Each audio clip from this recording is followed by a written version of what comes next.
આપણે નીકળી ગયા છીએ બેટ દ્વારકા. વચન પાઠ બધા કપાઈ ગયા. અમે જમી લીધું, થોડો આરામ કરી લીધો, ફ્રેશ થઈ ગયા અને પાછા ઉઠીને વાગી ગયા છે 2. તો હવે પાછા અમે નીકળી ગયા છીએ. આજે રૈનિકભાઈ, વિજયભાઈ, ગમે ત્યાંથી બોલ. હાલો સંજયભાઈ પાછા આવી જાઓ. આપડા ડ્રાઈવર આ ઓલી બસ માં કાલ ગદ્દારી કરીને વયા જતી, યાદ પાછા આવી ગયા છે. આજ કેટલી બાકાજી કે બોલાવે સંજયભાઈ? બોલા બોલ. કાલે તમે ગદ્દારી કરવાની નથી ને?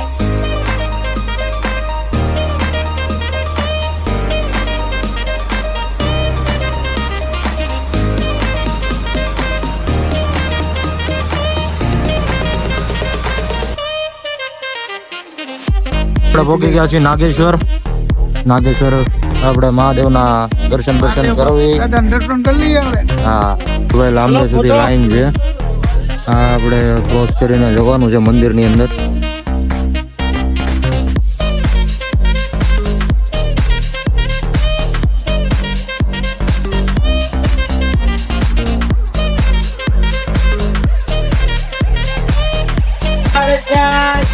બારતીના દર્શન કરી લઈએ. અંદર તો કદાચ જવાનો મોકો મળે ન મળે, આપણે બારતીના દર્શન કરી લઈએ.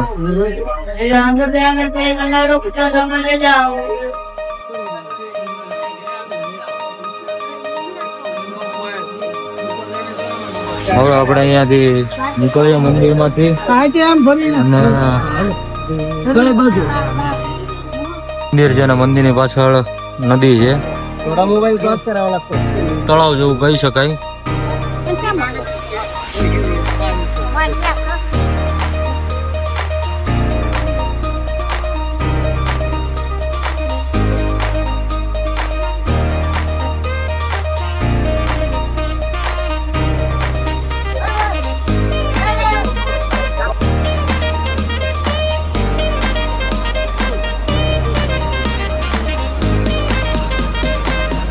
હા ભાઈ ને ફોટોગ્રાફર ની કોઈને જરૂર હોય તો કેવરાવજો. અજયભાઈ મોર. આપણે બેટ દ્વારકાના પુલ પર પહોંચી ગયા છીએ.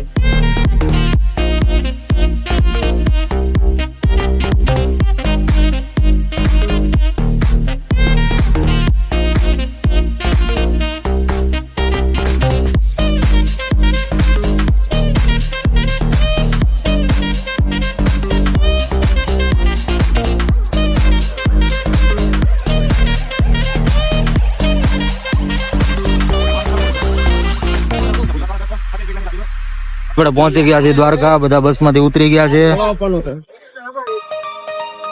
અને અમારા અજયભાઈ સસમા બસ માં ઠપકારીને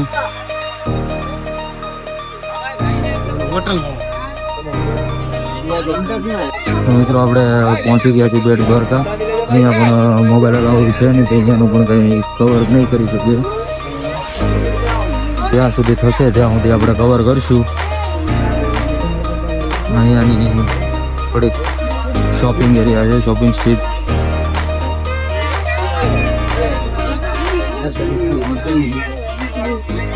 અહીંયા બેટ દ્વારકા આવો એટલે તમને બધી જાણકારી આપે છે કે કેટલા વર્ષ થયા, પછી દ્વારકા નગરીને શું કામ ડૂબાડી દેવામાં આવી અને કૃષ્ણ ભગવાન કેટલા વર્ષ અહીંયા રાજ કર્યું, અહીંયા આવીને રાજા બન્યા ને એ બધી બાળપણ એનું ગોકુળ મથુરામાં વિતાવ્યું હતું ને એ બધું, મતલબ ટોટલ જાણકારી અહીંયા તમને મળી જશે.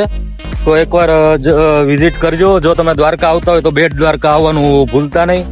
બહુ લાંબો રસ્તો છે નહીં. સમથિંગ 2 વ્હીલ લઈને આવો તો બી 1-1.5 કલાકનો રન છે. તો જરૂરથી તમે આવજો. જે લોકો દ્વારકા આવે અને બેટ દ્વારકા આવવું ખૂબ જ જરૂરી છે, કારણ કે ખાલી ત્યાંના દર્શન કરવા જરૂરી નથી. અહીંયા 80% લોકો એવું કહે, મતલબમાં અહીંયાના બ્રાહ્મણો એવું કહે છે કે 80% લોકો ત્યાંથી દર્શન કરીને નીકળી જાય છે અને અહીંયા ખાલી 20% જ લોકો આવે છે દર્શન કરવા. બધા લોકો અહીંયા દર્શન કરવા નથી આવતા. અને અહીંયા જે રૂક્ષ્મણી પછી રાધિકા પૂરી ગાઈડ મળી જશે તમને. જ્યાંથી તમે સુદર્શન સેતુનો બ્રિજ ઉતરો ત્યાંથી તમે ઓટો કરીને અથવા તો ચાલીને, બહુ લાંબો રનિંગ છે નહીં, સમથિંગ 5 થી 10 મિનિટનો રનિંગ છે. અને જો તમે ચાલીને જઈ શકતા હોય તો ચાલીને પણ જઈ શકો છો, અથવા તો ઓટોમાં જવું હોય તો ઓટોમાં પણ જઈ શકો છો. તમને જે રીતે અનુકૂળ પડે એ રીતના તમે જઈ શકો છો. અને દ્વારકાધીશના દર્શન કરી લેજો. સાંજે 4:30 થી 8 વાગ્યા દર્શન હોય છે. બપોરે 12:30 મંદિર બંધ થઈ જાય છે અને 4:30 વાગે પાછા દર્શન માટે ખુલે છે. અને ટ્રાફિક પણ ઘણું હતું અને મોબાઈલ ને એવું બધું કઈ અંદર લઈને નથી જવા દેતા, એટલા માટે કઈ શોટ આપણે લીધા નથી. તો ચાલો હવે આપણે જઈએ છીએ અત્યારે બસના પાર્કિંગે. તો મળીએ હવે આપણે આગળ બસમાં બેસી જઈએ અને જવાનું છે આપણે પાછું સીધી વાડીએ. થાકોડો પણ પૂરેપૂરો લાગ્યો છે. હવે આપણે વાડીએ જઈએ અને ત્યાં જઈને જમી ગારવીને પછી આપણે નીકળીશું. તો વ્લોગમાં આગળ બને રહેજો અને કોમેન્ટમાં જય દ્વારકાધીશ લખી નાખજો મિત્રો.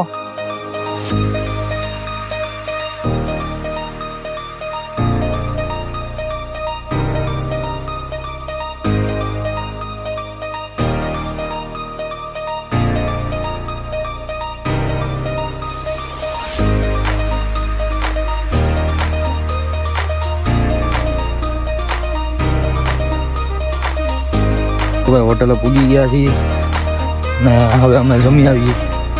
વિજયભાઈ આગળ આમ પાછળ પછી પુલાવનો પ્રોગ્રામ છે. 2 થાળી આવી ગઈ છે, એક મારી છે, એક અરે વિજયભાઈ છે એની છે. તો 2 હવે ખાઈ લઈ પછી મળશું. હવે તો ચાલો મિત્રો, આપણે જમી લીધું છે, ફ્રેશ થઈ ગયા છીએ, કપડાં પણ ચેન્જ કરી લીધા છે અને હવે આપણે નીકળવાની ફૂલ તૈયારી છે. આ જોવો તમે બધા મહેમાન તૈયાર થઈ ગયા છે. બસ આપણી બસો પણ બધી રેડી થઈ ગઈ છે અને હવે આપણે નીકળવાની ફૂલ તૈયારીમાં છીએ. બધા લોકોએ જમી લીધું છે, પેટનો ખાડો પૂરી લીધો છે. તો હવે આપણે નીકળશું. હવે આપણે બસમાં ભળીશું. ગાડી હોતે નીકળી ગઈ છે સુરતની. આમાં આપણે જવાનું છે.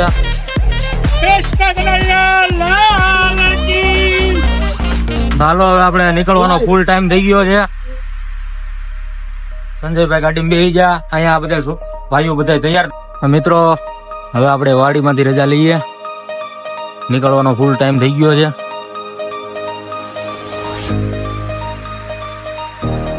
હાલો આમાં ચડી જાવ કે ભાઈ દ્વારકાથી નીકળીને પેલું ટોલ નાકું આવી ગયું છે. હવે સંજયભાઈ સરકારને કમાણી કરાવી દે. ખબર પડશે ક્યાં પહોંચી એવું છે. જાય ને તરત હોય. હા ફીરી ગયા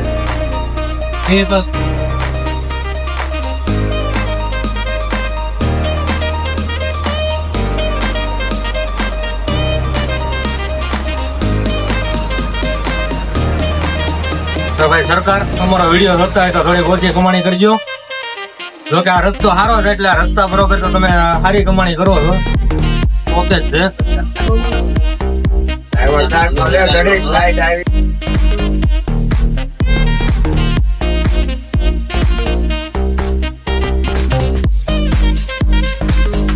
બજારમાં આવે હે ટોળા વિનંતી આવે, કોઈના બાપ નું નો માને, નક્કી આ તો હરિધામ ની ગાડીઓ આવે. વાહ વાહ છોકરા વાહ.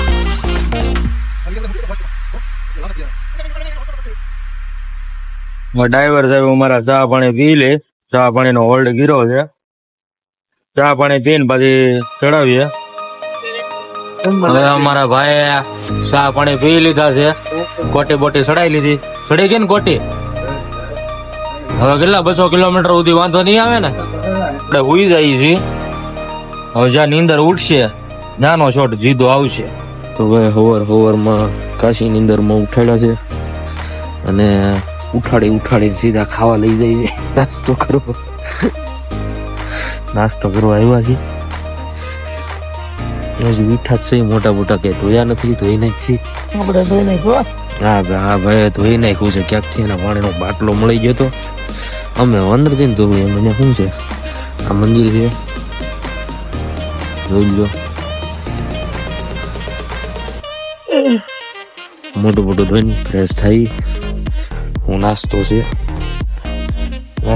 કરીને પછી પાછા સુરત થઈ જાય. બ્રેકફાસ્ટમાં આવી ગયું છે. તો આપણે નાસ્તો વાસ્તો કરી લઈએ. નાસ્તો વાસ્તો કરીને બધી બધા ભેગા થઈ.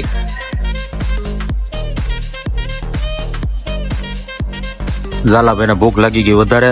એકવાર ખાઈ આવ્યા, આ બીજી વાર લઈ આવ્યા. હા ને ઝાલા, તો વાંધો નહીં. મજા આવી ગઈ. હળવો નાસ્તો આવી ગયો ને અત્યારમાં.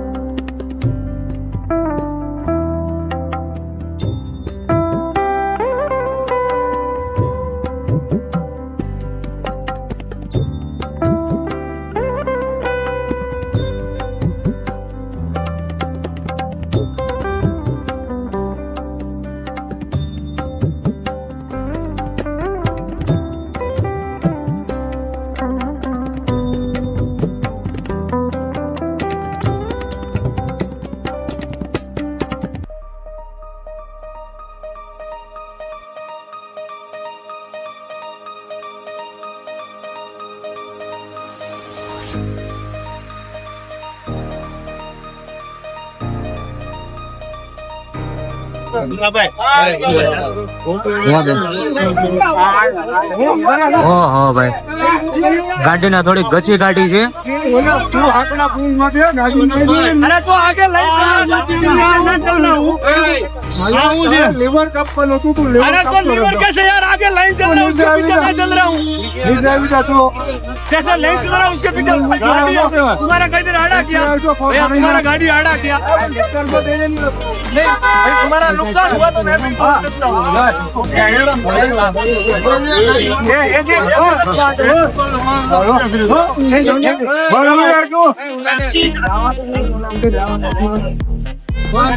मैं नहीं जा रहा हूँ मैं नहीं जा रहा हूँ 5 લીટર આઈસ્ક્રીમ મોકલાવું મારા વાલા. મોરેન રીતનું ભાઈ ની કંપની છે. એની ધજા હતી એના બરી જણા ધજા ચડાવી છે દ્વારકામાં. આ એની કંપની છે મોરેન રીત. ભાઈને ફ્રેન્ચાઇઝ જોતી હોય તો કોન્ટેક્ટ વેબસાઇટ વિઝિટ કરી લેજો. આ અમને પ્રસાદી આપી છે. આ તો એનું નામ બામ લખેલું છે. અને આ કંપનીનું છે. બનાય મીઠી યાદે. ધરી લો કે આ ભાઈ કંપની વાળા ભાઈ નું નામ છે બધા એનું ફેમિલી નું. શું છે ખબર, જે કોઈને ફ્રેન્ચાઇઝી જોતી હોય વેબસાઇટ ઉપર લઈ લેજો. પાછળ મોકલાવી દે આપણો બ્લોગ છે. મિત્રો આપણે પહોંચી ગયા છીએ કામરેજ ટોલ નાકા પર.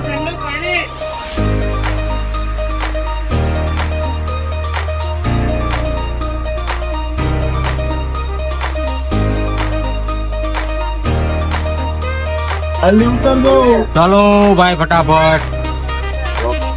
હવે આપણો વ્લોગ આયા પૂરો.